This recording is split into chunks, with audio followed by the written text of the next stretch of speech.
સ્વચ્છતા અભિયાન અંતર્ગત પાલિકા દ્વારા પ્રતિબંધિત પ્લાસ્ટિક વપરાશકર્તા અને વિક્રેતા સામે કાર્યવાહીના ભાગરૂપે અંકલેશ્વર સરપ્રાઇઝ ચેકિંગ હાથ ધરાયું હતું.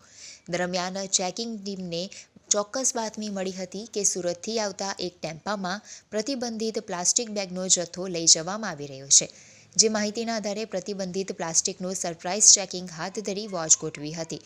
દરમિયાન જ્યોતિ સિનેમા પાસે ટેમ્પો આવીને ઊભો રહેતા જ chief officer Keshav Koladiya, sanitary inspector Raghuvirsinh Mahida, sanitary supervisor ટીમો ટેમ્પો ચકાસતા બેગની પાછળથી પ્રતિબંધિત પ્લાસ્ટિકની બેગ ભરેલા 4 મોટા કોથળા મળી આવ્યા હતા.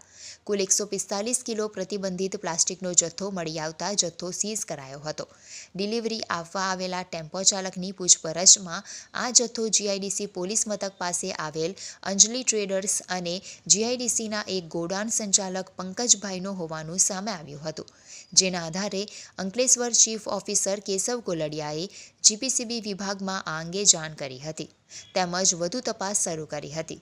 આ અંગે વધુમાં તેમણે જણાવ્યું હતું કે છેલ્લા 1 મહિનામાં પ્રતિબંધિત પ્લાસ્ટિકના જથ્થા તેમજ સ્વચ્છતાના મુદ્દે 2.25 લાખ રૂપિયાનો દંડ વસૂલાત કરવામાં આવી રહ્યો છે અને આગામી દિવસમાં પણ આ ઝુંબેશ ચાલુ રહેશે તેમજ શહેરના નાગરિકો સ્વચ્છતા ઝુંબેશમાં સહયોગ આપી સ્વચ્છતા જાળવવા અપીલ કરી. નગરપાલિકાને મળેલ બાતમીના આધારે અમો જે સુરતથી વાહનો આવતા હતા, ખાસ કરીને ટેમ્પો, એનું ચેકિંગ કરતા હતા.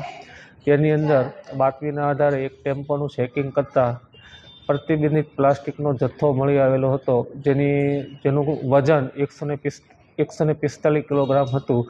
પછી ડ્રાઈવરની પૂછપરછ કરતાં એ સદર જથ્થો અંજલિ ટ્રેડર પોલીસ સ્ટેશનની પાસે જીઆઈડીસીનો અને પંકજભાઈ એનું એક જીઆઈડીસીમાં ગોડાઉન છે, આ બંનેનો જથ્થો મળી આવેલો છે, જે નગરપાલિકા દ્વારા જપ્તે કરવામાં આવેલ છે ને આગળની કાર્યવાહી કરવા માટે જીઆઈડીસી વિસ્તાર હોવાથી અમે ગુજરાત પ્રદૂષણ કંટ્રોલ બોર્ડ જીઆઈડીસીને આ બાબતે જાણ કરી અને કાગળ લખવાના છીએ.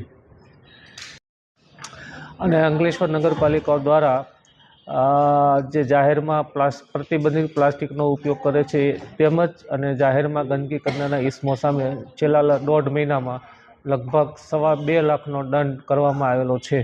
અને અત્રેથી હું નગરપાલિકા વતી સૌ નાગરિકોને વિનંતી કરું છું કે અંકલેશ્વર નગરપાલિકાને સફાઈ અને સ્વચ્છતામાં મદદરૂપ થાય અને સહકાર આપે.